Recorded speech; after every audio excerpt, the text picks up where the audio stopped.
Alors, capsule numéro 7, le groupe d'un jeunes qui sont en PS2, c'est-à-dire primaire, deuxième cycle, ils ont l'âge environ secondaire 1, 12 ans, 13 ans, 14 ans.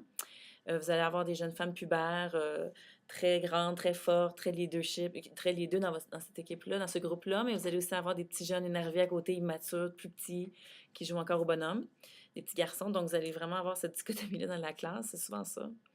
C'est des jeunes qui, d'emblée, sont immatures. Donc, ont une immaturité au niveau de l'attention, de la concentration, une immaturité au niveau du processus d'apprentissage, de la prise en charge, de leur connaissance d'eux-mêmes. Ils sont immatures pour tout. Puis, il ne faut pas qu'ils attendent. Donc, ça, c'est la planification de ce groupe-là doit vraiment aller sur le fait que personne doit attendre son tour ou attendre une consigne. Il faut vraiment que ce soit, comme ils ont zéro autonomie, il faut s'arranger pour pas qu'ils aient à prendre des décisions parce que là, vous les perdez, ils vont se mettre à courir autour de la classe.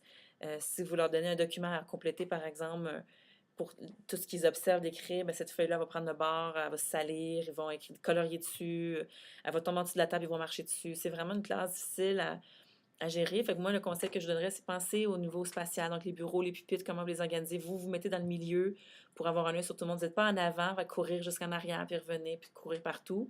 Donc, se mettre dans le milieu, mettre les jeunes autour de nous, mettre des équipes stratégiques, bien réfléchies. Si vous avez beaucoup de jeunes, ça va parler plus que s'il n'y en a pas beaucoup, donc peut-être des petites équipes.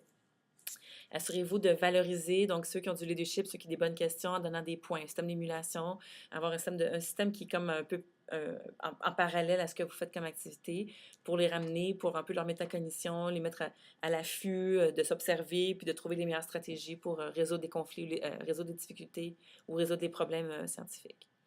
Donc, moi, avec eux, j'avais fait une expérience de faire des biscuits. On avait fait, en mettant la poudre à pâte dans la pâte, ça faisait de la mousse, des petites bulles, on se demandait pourquoi. Alors, c'était une expérience qui était assez... les gens ont très, très, très été marqués par ça parce qu'ils ont dit, aïe, tu fais des affaires le fun pour nous. Même si sur le coup, ça avait été difficile à gérer pour moi, eux, ils avaient tellement vu juste le plaisir que, dans le fond, ça avait fonctionné. Donc, vous, axez sur le plaisir, axez sur est-ce que tout le monde est bien? Est-ce que tout le monde est content? OK, let's go, on continue. Vous êtes rendu où? Bravo! Vraiment beaucoup de renforcement verbal puis d'orientation vers le plaisir. Alors, bon courage.